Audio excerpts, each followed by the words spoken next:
দেশের সার্বিক বন্যা পরিস্থিতি অপরিবর্তিত রয়েছে। খুব সামান্য সংখ্যক মানুষের ঠাঁই মিলেছে আশ্রয় কেন্দ্রে, আর বাকিরা নৌকা, ঘরের চাল কিংবা সড়কের পাশে অবস্থান নিয়েছেন। খাদ্য সংকটের পাশাপাশি অনেক এলাকায় দেখা দিয়েছে পানিবাহিত রোগ। ভেসে গেছে কোটি কোটি টাকার কৃষি ও মৎস্য সম্পদ। বিভিন্ন এলাকায় বেড়েছে চুরির উপদ্রব। প্রতিনিধিদের তথ্যচিত্রের ভিত্তিতে রিপোর্ট করছেন জাহিদুল আলম। চরম খাদ্য সংকটে সুনামগঞ্জ। বুধবার কোস্টগার্ডের একটি দল ত্রাণ নিয়ে গেলে হাজারো মানুষ ঝুঁকি নিয়ে তাদের নৌযানের দিকে ছুটে যান। মানুষের ভিড়ে নৌযান ভেরাতে না পেরে দুর্গতদের উদ্দেশ্যে তারা ত্রাণের বস্তা ছুড়ে দেন।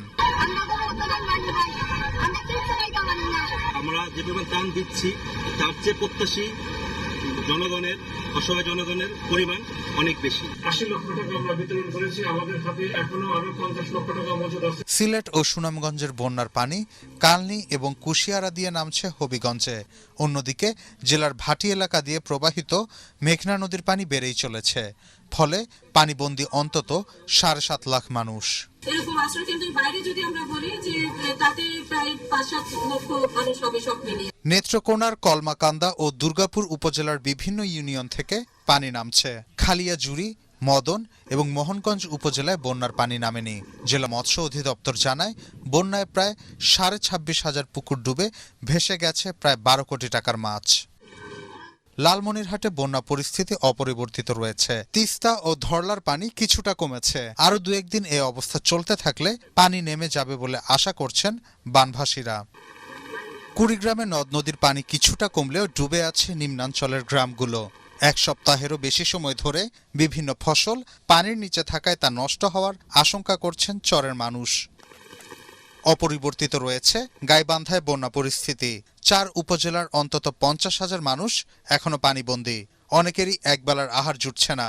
পানের জন্য নেই খাবার পানি। ক্ষতিগ্রস্ত হয়েছে শতাধিক বাড়িঘর। জামালপুরে যমুনার পানি বাহাদুরাবাদ ঘাট পয়েন্টে বিপদসীমার 44 সেন্টিমিটার উপর দিয়ে প্রবাহিত হচ্ছে। পানির নিচে অন্তত 5,000 হেক্টর জমির ফসল। শেরপুরের ঝিনাইগাতি ও নালিতাবাড়ী উপজেলায় উজানের পানি নেমে নিম্নাঞ্চলে জলাবদ্ধতা দেখা দিয়েছে। খাবার ও বিশুদ্ধ পানির সংকটে রয়েছেন 2 উপজেলার 15 গ্রামের মানুষ। টানা 3 সপ্তাহ ধরে সিরাজগঞ্জে যমুনা নদীতে পানি বৃদ্ধির পর বৃহস্পতিবার কিছুটা কমেছে। জেলার 6 উপজেলার প্রায় 50,000 মানুষ পানিবন্দী। ক্ষতি হয়েছে 9,106 হেক্টর জমির ফসল। উজানের পাহাড়ি ঢলে ব্রাহ্মণবাড়িয়ায় বন্যা পরিস্থিতির অবনতি হচ্ছে।